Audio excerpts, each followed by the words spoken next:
کہ وہ لڑکے گئے ہوئے ہیں نا کافی پڑھنے سے، تو ان کے اندر یہ چیز ہو گئی ہے کہ وہ یہ کہتے ہیں کہ جو شراب تھوڑی مقدار میں ہے نا وہ جائز ہے، جو نشہ نہ کرے.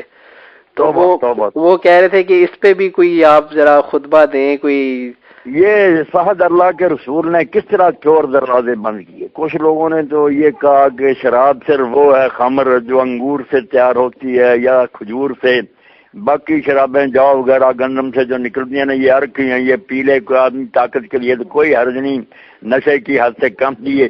مگر اللہ کے رسول نے بالکل اللہ کی دی ہوئی حکمت سے ایسے کلیے بیان فرمائے کہ کوئی پینے والی چیز، کلو شراب، کوئی پینے والی چیز جو ہے نا آدمی کو نشہ کرے وہ حرام ہے. پھر تھا کہ تھوڑی پی لے، تو فرمایا جو زیادہ پینے سے نشہ کرے اس کا پھر ایک قطرہ چکھنا بھی حرام.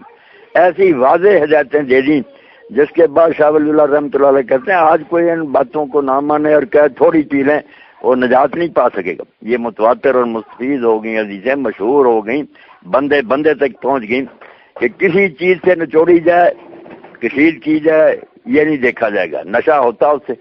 پھر یہ کہ زیادہ پینے سے ہوتا ہے تو تھوڑی بھی حرام. ماسکرا کثیر ہو فقریل ہو حرام، جس کا زیادہ نشہ کرے مقدار وہ تھوڑی بھی حرام. صحیح. صاحب یہ تھوڑی پر کوئی فہد روک نہیں سکتا بچہ.